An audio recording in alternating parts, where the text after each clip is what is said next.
¿Qué sería de la calidad sin la estadística? En la planta de producción de cualquier empresa, todo el tiempo se están ejecutando procesos que podemos medir para conocer su habilidad para cumplir con los requisitos del producto. Sin un plan adecuado, pronto nos veremos saturados de información que difícilmente podremos ordenar y entender. Es aquí donde la estadística se vuelve una poderosa herramienta que nos ayudará a analizar el desempeño de la empresa.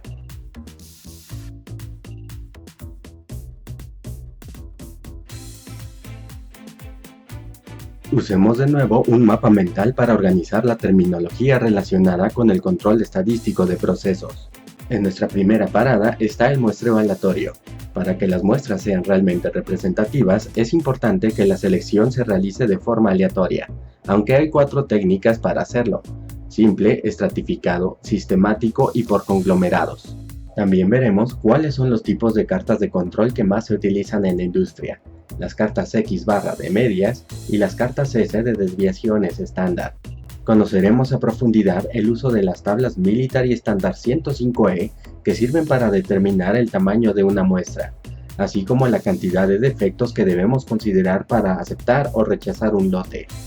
Para utilizarlas, necesitaremos determinar el nivel de calidad aceptable, conocer el tamaño del lote y establecer el nivel de inspección que aplicaremos, ya sea reducida, normal o severa. Por último, aprenderemos sobre el análisis de una muestra, en particular las 2 medidas estadísticas más importantes para caracterizar el comportamiento de un conjunto de datos: la media y la desviación estándar. En una empresa actual, aún se siguen aplicando los conceptos de calidad por inspección, ya que no podemos confiar ciegamente en que los productos estén libres de errores. Lo más indicado es realizar la inspección justo cuando recibimos la materia prima y en los puntos críticos de nuestro proceso, es decir, donde sabemos que ocurre la mayoría de los defectos. Una vez que dominamos las actividades y los recursos que intervienen en el proceso, podremos ir reduciendo o eliminando la inspección porque, como recordaremos, es una actividad que en realidad no agrega valor a nuestro proceso. ¿Se acuerdan del pensador que dijo que el estado ideal de la calidad era cuando alcanzábamos los 0 defectos? Precisamente por eso, Philip Crosby asoció por primera vez el concepto de la calidad con los costos. Existen muchas formas de seleccionar las muestras a inspeccionar. Lo importante es que el muestreo siempre se realice de forma aleatoria, ya que si siempre elegimos las primeras piezas de cada lote, es probable que obtengamos información sesgada o al menos incompleta. El muestreo aleatorio simple consiste en seleccionar una determinada cantidad de elementos en donde cada uno de los elementos tenga la misma probabilidad de ser seleccionado que el resto. Por ejemplo, al revisar un lote de cajas con materia prima, sorteas los números de serie de cada pieza para inspeccionar los que salgan seleccionados. El muestreo aleatorio estratificado se aplica cuando la población se divide en grupos o estratos claramente diferentes entre sí. Se selecciona una muestra de cada estrato. Por ejemplo, si quisieras aplicar una encuesta para conocer la opinión de los estudiantes sobre el servicio de la cafetería, tal vez sería importante darle la oportunidad a los estudiantes de todas las carreras. En este caso, podrías definir estratos por carrera y así asegurarte de aplicar encuestas para que reflejen la opinión de todas las carreras. En el muestreo aleatorio sistemático, la población puede verse como una serie de objetos. La muestra se integra seleccionando elementos de esa serie en intervalos de tiempo o cantidad. Por ejemplo, si quieres entrevistar a los clientes de un centro comercial, puedes seleccionar a los clientes que salgan por la puerta cada 15 minutos. Ese tipo de muestreo hace más eficiente la selección de los elementos. El muestreo aleatorio por conglomerados se aplica cuando la población se divide en grupos o conglomerados, cada uno de los cuales se parece a la población en su conjunto. Se selecciona una cierta cantidad de conglomerados y de ellos se toma la muestra. Al contrario de los estratos que son claramente distintos entre sí, los conglomerados son divisiones entre elementos muy parecidos entre sí. Por ejemplo, si recibes 5 contenedores con el mismo producto, en lugar de tomar aleatoriamente elementos de todos los contenedores, puedes seleccionar aleatoriamente uno de los contenedores para obtener la muestra de productos. Como puedes observar, este tipo de muestreos son muy útiles para determinar el proceso con el que podremos inspeccionar una muestra. Walter Shouhat, al crear las famosas cartas de control, nos brindó una de las herramientas más poderosas para el análisis estadístico. Las cartas de control de medias y de desviaciones estándar son esenciales para detectar problemas. Cubriremos esta técnica a detalle la próxima semana cuando revisemos las gráficas de control. Parte de nuestro trabajo como expertos de la calidad es inspeccionar lotes de materiales antes de que entren a nuestro proceso de producción. Debemos de asegurarnos de que trabajaremos con materiales en buen estado o de lo contrario afectaremos el resto de nuestra cadena productiva desde antes de comenzar. Como sabemos, es imposible inspeccionar todos y cada uno de los materiales que recibimos. Para ayudarnos, existe una útil herramienta que nos puede ayudar a determinar el tamaño de la muestra que debemos inspeccionar. Imaginemos que trabajamos en una fábrica de electrónicos. Mañana por la tarde recibiremos un embarque de baterías recargables para las tablets que fabricamos. El lote deberá contener 1500 unidades y hemos negociado un nivel de calidad aceptable del 0.4% de defectos para este producto. Un dato importante es que el proveedor ha sido consistente en la cantidad de defectos y actualmente aplicamos un nivel de inspección normal. Lo que necesitamos saber es de qué tamaño será la muestra de productos que inspeccionaremos, y de esa muestra, a partir de cuántos productos defectuosos deberemos devolver el embarque. Lo primero que tenemos que hacer es determinar el tamaño del lote que recibiremos, es decir, la cantidad de piezas que contiene el embarque. Debido a que son 1500 baterías, nos situaremos en este renglón y buscaremos la intersección con la columna que corresponda al nivel general de inspección normal, es decir, la segunda. El valor de la celda es la letra K. Acudiremos a la tabla que corresponde al nivel de inspección que hemos determinado. En este ejemplo será el nivel normal. Identificamos la columna en donde se encuentre la letra código K para el tamaño de la muestra. Posteriormente buscamos la columna con el nivel de calidad aceptable, que como recordaremos será de 0.4%.